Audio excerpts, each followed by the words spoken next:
Walking through this with you as we read through the book of Proverbs every day.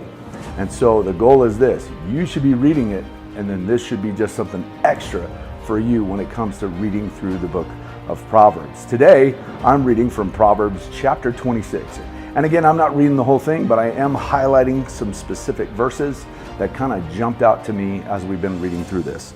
So, starting in chapter 26, verse 4, we read, "Don't answer the foolish arguments of fools, or you will become foolish as they are." Now, you read that verse, and then you jump right into verse 5, and you read this: "Be sure to answer the foolish arguments of fools, or they will become wise in their own estimation." Now, wait a minute, didn't it just tell me not to answer them, but yet I'm to answer them?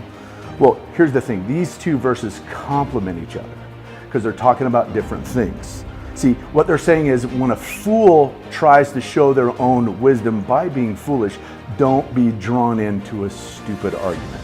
You ever have that one friend who likes to just talk for the sake of talking, and all of a sudden you're arguing with them and you're going, how did I get here?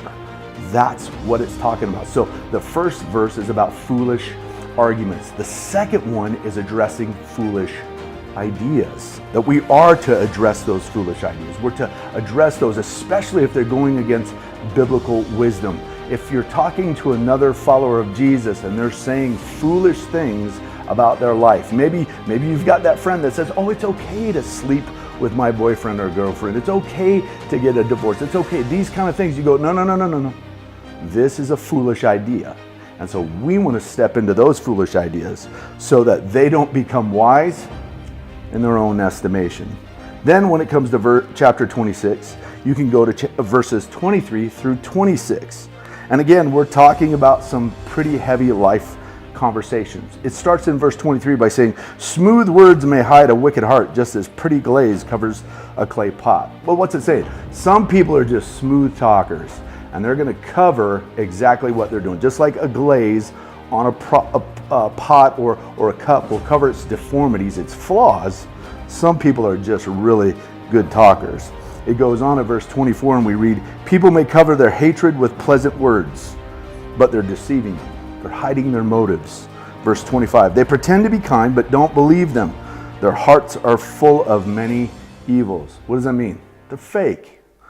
They're just seeking to cover up what they're really trying to do.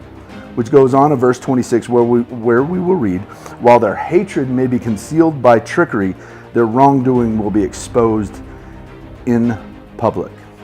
See, you can hide a lie for so long and eventually it's going to come out. There's going to be some exposure to what you're doing. And even when it talks about this, it actually is talking about a group of people that are going to identify the flaw, the lie, the wickedness. Kind of like goes into Matthew chapter 18, where in that verse it's talking about church discipline. Because there's that verse that everybody likes to misquote, "Where two or more are gathered in my name, I will be there." That's not just people hanging out. God's always in our midst. What that chapter is talking about is when you make a decision to deal with someone who's either lying, wicked, sinful, whatever, that God is in the decision of those that make it, where there's two or more.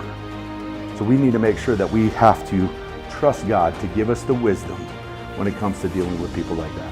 Hey, this is your wisdom moment. Hope you have a great day.